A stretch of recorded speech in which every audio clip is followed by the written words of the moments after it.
আসসালামু আলাইকুম। Shamim farming and pets জুতে আপনাকে স্বাগতম। সকল প্রশংসা মহান আল্লাহ তাআলার। প্রিয় খামারি ভাই ও বোনেরা, আশা করি সকলেই অনেক বেশি ভালো আছেন এবং সুস্থ আছেন। আজকে আমরা যে বিষয়টা নিয়ে আলোচনা করব সেটা হচ্ছে, আপনি খামার করতে হলে কি কি বিষয় আপনার খেয়াল রাখতে হবে, বা কোন কোন জিনিস আপনি জানলে একটি খামার সম্পূর্ণভাবে পরিচালনা করতে পারবেন, সেই বিষয় নিয়েই আজকে আপনাদের সাথে আলোচনা করব।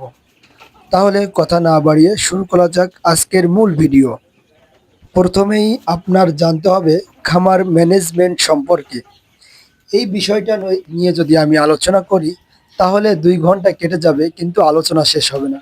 খামার ম্যানেজমেন্ট বলতে আমরা কি বুঝি, এই জিনিসটা আপনারা অনেকেই জানেন না। যারা নতুন তাদের জন্য এই ভিডিওটি খুবই হেল্পফুল হবে। আপনি যেহেতু নতুন খামার শুরু করতে চাচ্ছেন, সেই জন্য আপনাকে প্রথম অবস্থায় জানতে হবে যে কিভাবে আপনার মুরগিকে পানি দিবেন, কিভাবে পানি সরবরাহ করলে আপনার মুরগির রোগ প্রতিরোধ ক্ষমতা বাড়বে বা রোগ হবে না। এই জিনিসগুলো আপনার জানতে হবে। কিভাবে আপনার মুরগির খাবার সরবরাহ করবেন, কোন ফিড কোন বয়সে দিবেন, বা ডিম পাড়ার সময় কি ফিড দিবেন, জিরো বাচ্চাকে কি ধরনের ফিড সরবরাহ করবেন, বাচ্চা ছোট বাচ্চাকে কি ধরনের মেডিসিন প্রয়োগ করবেন, এই জিনিসগুলো আপনার জানা অত্যন্ত জরুরি।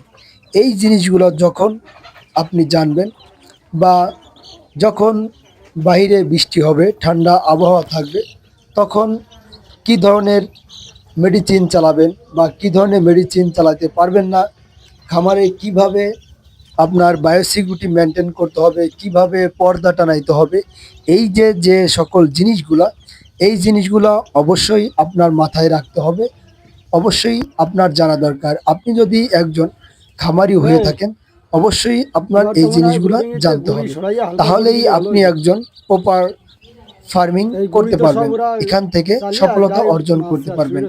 আমরা এই জিনিসগুলা না জেনে আমরা কি করি, আগেই আমরা কোন রোগের কি ঔষধ, এই জিনিসগুলা খুঁজি। তো আপনি যদি ফার্মিং ম্যানেজমেন্ট ভালো জানতে পারেন বা ভালো বুঝতে পারেন, তাহলে আপনার খামারে রোগই হবে না। তাহলে আপনার ঔষধের পিছে ছুটে লাভ কি? এই জন্য ম্যানেজমেন্ট সম্পর্কে অবশ্যই আপনার জানতে হবে। ধন্যবাদ। পরবর্তী ভিডিওতে আবার দেখা হবে।